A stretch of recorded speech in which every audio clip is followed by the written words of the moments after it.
कल्पना कीजिए, युद्ध भूमि कुरुक्षेत्र पर सूरज थम गया था, हवा रुक गई थी और समय जैसे किसी ने उसकी गर्दन पकड़ ली हो।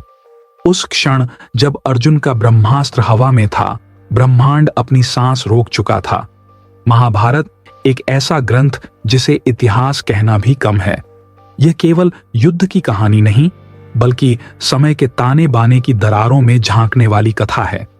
आज हम जिस रहस्य की बात करेंगे वो युद्ध या धर्म नहीं, बल्कि उस क्षण का है जब समय रुक गया था। कुछ विद्वान कहते हैं उस पल जब ब्रह्मास्त्र छोड़ा गया था, कुरुक्षेत्र पर समय का संकुचन हुआ था, जैसे कोई ब्लैक होल खुल गया हो। क्या यह केवल पौराणिक कल्पना थी या फिर एक प्राचीन वैज्ञानिक घटना जिसे आधुनिक विज्ञान अब जाकर समझ पा रहा है? आज की इस कहानी में हम आपको लेकर चलेंगे उस क्षण की गहराई में जहां ब्रह्मास्त्र ने केवल शरीर नहीं बल्कि समय को भी जला दिया था। अध्याय 1, ब्रह्मास्त्र, देवों का वरदान या ब्रह्मांड का अभिशाप। ब्रह्मास्त्र वो अस्त्र जो ब्रह्मा ने केवल कुछ चुने हुए योद्धाओं को दिया था। कहा जाता है इसे केवल अत्यंत आवश्यकता के समय ही चलाया जा सकता था, क्योंकि इसका प्रभाव केवल भौतिक नहीं, आध्यात्मिक और सामयिक, टेम्पोरल भी था। जब द्रोणाचार्य ने इसे अर्जुन को दिया तो उन्होंने चेताया था, अर्जुन, यह अस्त्र ब्रह्मांड का एक अंश है। इसका प्रयोग समय की सीमा को छूता है। इसका उपयोग तभी करना जब धर्म की रक्षा दांव पर हो। लेकिन क्या वास्तव में यह एक अस्त्र था या फिर कोई ऊर्जा उपकरण जो स्पेस टाइम को मोड़ देता था? अध्याय 2, युद्ध की वह घड़ी जब समय धीमा पड़ने लगा। कुरुक्षेत्र पर 18वें दिन का सूर्य डूबने को था। धरती पर लाखों शव पड़े थे, गंध, रक्त और राख की। हवा में बिजली सी थरथराहट थी, मानो वातावरण खुद भयभीत हो। अश्वत्थामा, द्रोणाचार्य का पुत्र, अपने पिता की मृत्यु से क्रोधित था। उसके भीतर केवल एक आवाज गूंज रही थी, प्रतिशोध। रात के सन्नाटे में उसने ब्रह्मास्त्र का संधान किया। उसने मंत्रोच्चारण शुरू किया और तभी वातावरण बदलने लगा। हवा रुक गई, पक्षी मौन हो गए और अचानक समय धीमा पड़ गया। अध्याय 3, वैज्ञानिक दृष्टि से समय का ठहराव। आधुनिक भौतिकी कहती है जब कोई वस्तु अत्यधिक ऊर्जा या द्रव्यमान उत्पन्न करती है, वह अपने आसपास के समय और गुरुत्वाकर्षण को मोड़ देती है। इसी को हम स्पेस टाइम डिस्टॉर्शन कहते हैं। जब अश्वत्थामा ने ब्रह्मास्त्र छोड़ा तो संभव है कि उस क्षण ऊर्जा इतनी प्रचंड थी कि उसने स्थानीय समय को धीमा या थमा दिया। आधुनिक वैज्ञानिक इसे टेम्पोरल ग्रेविटी फील्ड कहते हैं। और अगर ऐसा हुआ तो कुरुक्षेत्र पर सच में समय रुक गया था। अध्याय 4, वह दृश्य जब सब कुछ स्थिर हो गया। अर्जुन ने भी जवाब में ब्रह्मास्त्र छोड़ा। दोनों अस्त्र जब हवा में आमने सामने हुए, आकाश में एक चमक उठी, मानो 1000 सूरज एक साथ फट पड़े हों। उस क्षण सैनिकों की तलवारें आधी हवा में थम गईं, रथों के पहिए घूमते घूमते रुक गए और यहां तक कि गंगा का जल भी ठहर गया। कृष्ण ने अपनी दिव्य दृष्टि से देखा और बोले, रुको अर्जुन, यह ब्रह्मांड का संतुलन तोड़ देगा। यदि यह टकराए तो समय की धुरी ही मिट जाएगी। उस क्षण कृष्ण ने अपने सुदर्शन चक्र से ऊर्जा का संतुलन साधा। दोनों अस्त्रों की ऊर्जा को उन्होंने विलीन कर दिया। लेकिन उस टकराव के बाद कुरुक्षेत्र की भूमि जलकर राख हो गई और वैज्ञानिक रूप से कहा जाए तो शायद वहां रेडिएशन जैसी घटना हुई थी। अध्याय 5, वह पल जब कृष्ण ने समय को थामा कहा जाता है। जब ब्रह्मास्त्र की ऊर्जा नियंत्रण से बाहर हो गई, कृष्ण ने काल को स्थिर कर दिया। उस पल में सूर्य कुछ देर के लिए आकाश में अटका रहा। रात्रि नहीं आई, दिन वहीं रुका रहा, एक फ्रीज फ्रेम की तरह। कई पुराणों में इसका उल्लेख है कि उस दिन सूर्य अपने पथ से विचलित हो गया था। क्या कृष्ण ने वास्तव में टाइम डायलेशन किया था या फिर उन्होंने अपनी योग माया से संपूर्ण ब्रह्मांड को रोक दिया? दोनों ही स्थितियों में यह घटना आधुनिक विज्ञान की ब्लैक होल एनर्जी थ्योरी से मेल खाती है। अध्याय 6, ऊर्जा का अवशेष, कुरुक्षेत्र की राख।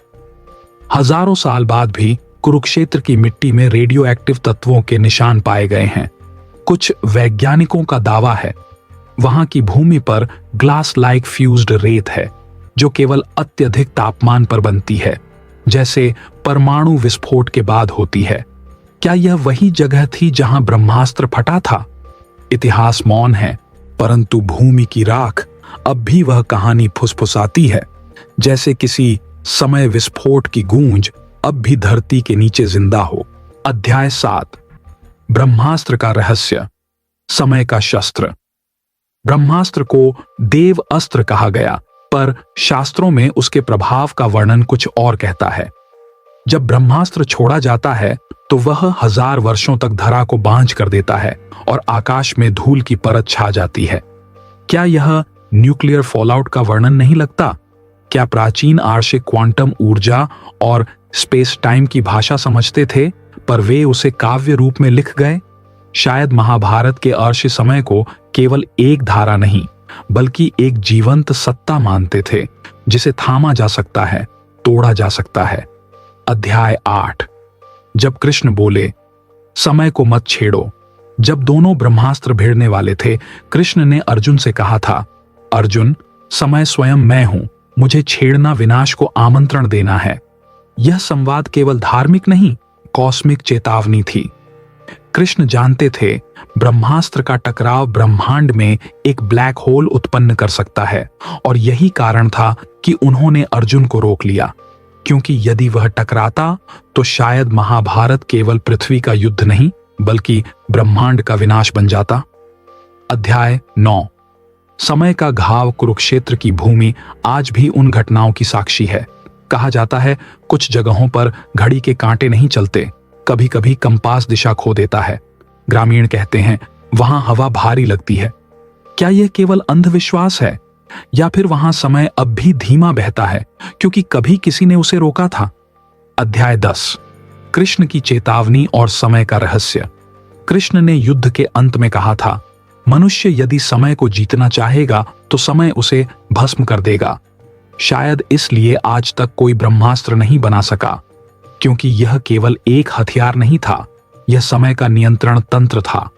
और यह वही शक्ति थी जिसने एक क्षण के लिए कुरुक्षेत्र को ब्लैक होल बना दिया था। जब युद्ध समाप्त हुआ, कृष्ण ने अश्वत्थामा को श्राप दिया कि वह अनंत काल तक पृथ्वी पर भटकेगा।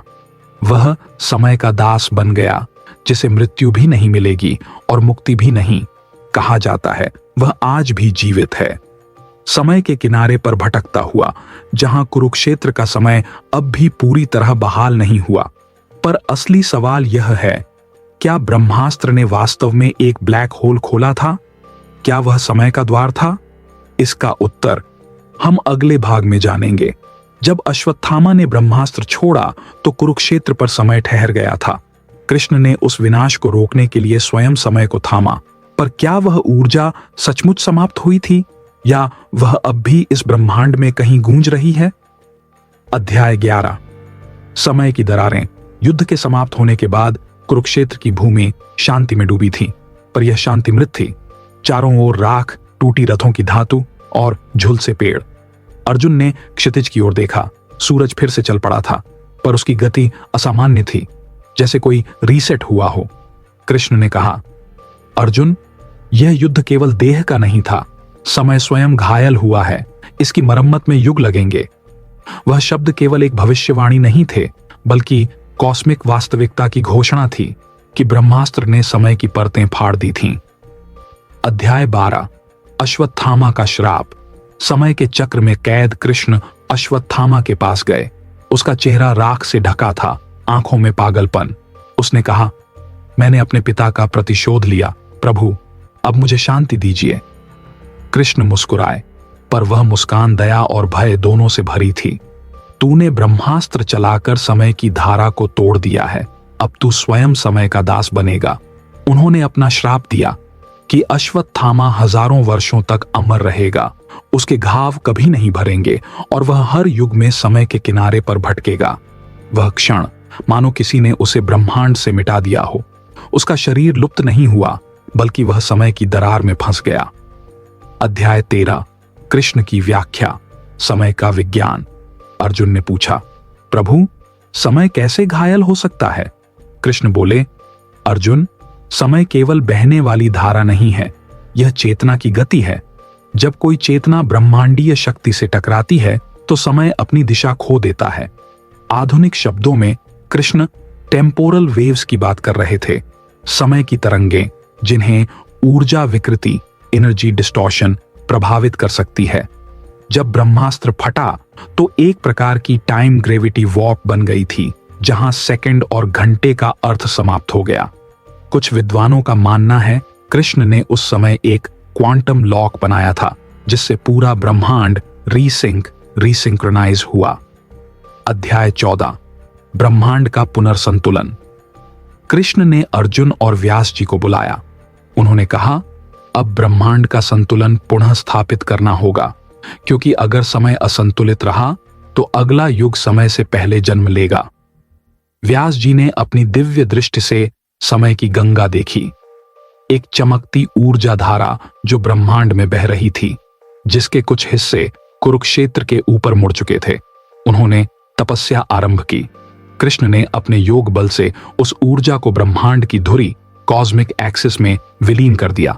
वह क्षण ब्रह्मांड के लिए रीसेट पॉइंट था, जिसे आधुनिक भाषा में टाइम रिकैलिब्रेशन कहा जा सकता है। अध्याय 15, द्रौपदी का शोक।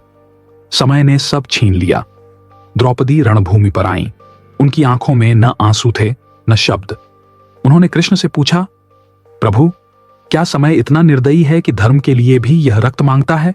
कृष्ण ने कहा, समय न्याय नहीं करता द्रौपदी, यह केवल साक्षी है। जब मनुष्य अपने कर्मों से उसका संतुलन तोड़ देता है, तब समय उसे दंड देता है, ब्रह्मास्त्र के रूप में। वह शब्द आज भी उतने ही गहरे हैं, क्योंकि जो हुआ वह केवल युद्ध नहीं था, वह समय का निर्णय था। अध्याय 16, पांडवों की प्रायश्चित यात्रा। युद्ध समाप्त हुआ, पर भीतर से वे सब टूट चुके थे। युधिष्ठिर ने कहा, हमने राज्य तो जीत लिया, पर क्या हमने समय को हरा दिया? कृष्ण ने मौन रहकर उत्तर दिया। उनकी दृष्टि दूर आकाश में अटकी थी, जहां एक अदृश्य दरार अब भी चमक रही थी। कहा जाता है उस रात कृष्ण ने अकेले कुरुक्षेत्र की राख पर ध्यान लगाया। उन्होंने उस टाइम क्रैक को बंद किया, जिससे युगों का संतुलन फिर स्थिर हुआ। अध्याय 17, आधुनिक काल में समय का रहस्य। सदियों बाद आधुनिक वैज्ञानिक जब कुरुक्षेत्र की मिट्टी का अध्ययन करते हैं तो वहां ग्लास सैंड, रेडियो एक्टिविटी और मैग्नेटिक एनॉमलीज पाते हैं। कंपास दिशाएं बदल देता है और कुछ जगहों पर मोबाइल सिग्नल भी विचलित होते हैं। क्या यह वही स्थान है जहां स्पेस टाइम का फटाअव हुआ था? कई वैज्ञानिक कहते हैं यह माइक्रोस्कोपिक ब्लैक होल इवेंट हो सकता है, जहां कुछ सेकंड के लिए टाइम और ग्रेविटी उलट गए थे। परंतु आशी व्यास ने इसे पहले ही लिखा था, जब समय थक जाता है तब सृष्टि पुनः सो जाती है। अध्याय 18, कृष्ण का अंत और समय का विलय। कुछ वर्षों बाद द्वारका का विनाश हुआ। कृष्ण वन में विश्राम कर रहे थे जब एक शिकारी ने उनके पैर में बाण मारा, परंतु मरने से पहले कृष्ण मुस्कुराए। समय पूर्ण हुआ, जो थमा था अब फिर बह चला। उस क्षण एक तेज प्रकाश उठा। कहा जाता है कृष्ण का शरीर नहीं जला, बल्कि वह प्रकाश में विलीन हो गया। शायद वही ऊर्जा थी जिसने महाभारत के समय विस्फोट को नियंत्रित किया था। कृष्ण स्वयं टाइम एनर्जी का केंद्र बन गए, एक कॉस्मिक ब्लैक होल का मानवीय रूप। अध्याय 19, युग परिवर्तन और समय की स्मृति। महाभारत के बाद कलयुग का आरंभ हुआ, पर यह केवल युग नहीं, एक टाइमलाइन का शिफ्ट था, जैसे ब्रह्मांड ने नई फाइल खोल दी हो। शास्त्र कहते हैं हर युग का आरंभ एक टाइम रीसेट से होता है। ब्रह्मास्त्र की घटना वही रीसेट थी। वह ब्रह्मांडीय कोड का अपडेट था, जहां समय ने स्वयं को पुनः लिखा। अध्याय 20, आज का विज्ञान और कल का सत्य। आज जब वैज्ञानिक लार्ज हैड्रॉन कोलाइडर में ब्लैक होल, क्वांटम फील्ड और डार्क एनर्जी की बात करते हैं, तो कहीं ना कहीं वे उसी शक्ति की खोज में हैं जिसे आर्षियों ने ब्रह्मास्त्र कहा था। क्या यह संभव है कि महाभारत की कथा वास्तव में एक प्राचीन वैज्ञानिक रिकॉर्ड थी, जहां कृष्ण, अर्जुन और व्यास एक क्वांटम एज सिविलाइजेशन के पात्र थे? उत्तर शायद हां में है, क्योंकि जब भी हम परमाणु ऊर्जा, टाइम ट्रैवल या स्पेस वॉर्प की बात करते हैं, हम उसी चेतना को छूते हैं जो कुरुक्षेत्र पर कभी प्रकट हुई थी। अध्याय 21।